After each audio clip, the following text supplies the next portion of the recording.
There are hundreds, well, maybe hundreds of thousands of students out there in our American universities, but on campus, only like 100 of them, they get to control the narrative. But even on some of those radical campuses, we're starting to see a little pushback. I've been waiting for when that's going to start to happen. In the last few days, we've had a few influential CEOs express their displeasure with the direction and trajectory that America is beginning to take. And I'm talking about the CEO of Palantir, all right, that's a big tech company, and the CEO of Citadel. They've spoken out about the thin veil of wokeness that seems to drape over everything we do in this country. Now, the billionaire Palantir CEO, Alex Karp is his name. He recently described wokeness as the main threat to his tech company and America overall. That's no small words there. Billionaire Ken Griffin, he's the CEO of Citadel, a big trading firm that moved from Chicago down to Miami. Well, he slammed woke ideology at schools across the U.S. as crushing for children. And he griped that his own family has been caught in the mess. He says, my children went to a phenomenal school in Chicago, but their indoctrination in woke ideology was crushing, Griffin said. They came home very confused about whether or not the United States was a good country. Wow. He said, my son was even reprimanded for telling an Asian student he was good at math, for stereotyping, Griffin continued. And it's unbelievable to see how that destroys the minds of young children who are otherwise innocent and don't know any better. Well, the CEO of Palantir also said, I think the central risk to his company, Palantir, and America, is the regressive way the world's been looking at things, right? Thinking that it's corrupt and corroding our institutions and calls itself progressive, but it actually is called woke. And it's a thin veil, like he said, of pagan religion. He went on stating that the Ivy Leagues, they've embraced the thin new woke veil. And it's sort of and are we seeing some sort of sea change there? That's what I'm bringing this up for. So those guys are the smart guys in the room, right? And they have done it with their own money.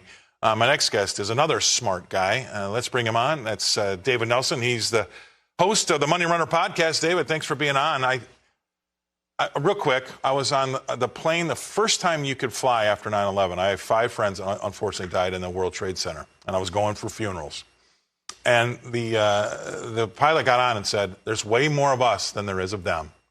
Never again let 6 people control an airplane of 196 people.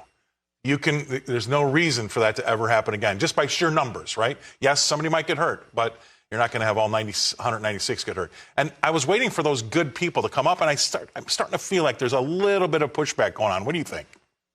I think we're seeing it. I think we're starting to see it across America. First of all, this is me speaking, David Nelson speaking, not representing any company here.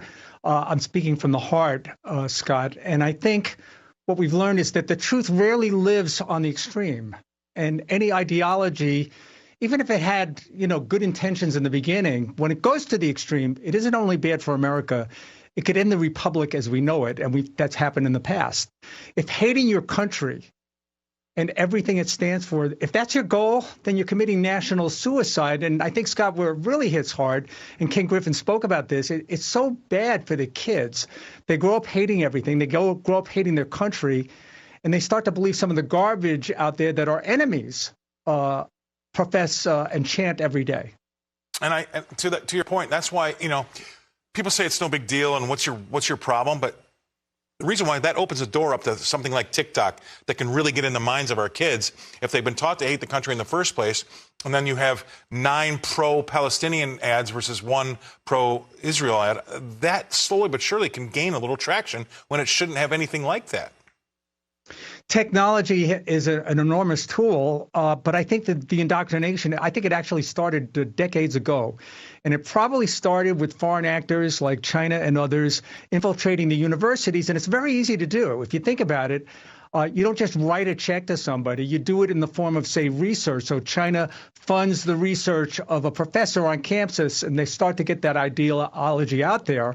And I think those on campus that have shifted the rhetoric from, say, Free Palestine to I am Hamas, that's likely the byproduct of an indoctrination that happened long before this time. Yeah, the research I had said it started basically in the 70s, and slowly but surely your ratio of, say, liberal to conservative professors back then was two liberal to 1 conservative. Well, now I think as late as the 2010s, like 2010, 2011, that had ballooned out to, say, almost 40 liberal professors per 1 conservative professor. And whether it's the left or not, but I mean, they seem to be in control of our students. Look at some of these teacher unions. You got to start thinking that there is something amiss there when that's what we're actually graduating, and they're all the ones that are starting to hate their country. That's what they're learning. I don't think we truly became aware of the damage until COVID hit in 2020. Kids were attending classes online. Parents were stuck at home for obvious reasons. And suddenly, for the very first time, they're seeing the curriculum that's being taught in the schools, and they were just shocked. And that's where really this conversation started to really take hold, and they started marching on the schools. Well, and again, with the UNC fraternity brothers there that kind of stepped in, we've seen a little bit more of it in some of these graduation protests where people are actually shouting down the people that are being the bad apples. I like to see that. Like, there's way more good people out there than bad people, but we just let 100 people run the narrative, and we should make that stop. You know, I totally embrace the right to protest and assembly. It's part of the Constitution. But when you go beyond that and you start to destroy property, you start to attack people and inhibit those who are exercising their freedoms, you become a thug. You're a criminal.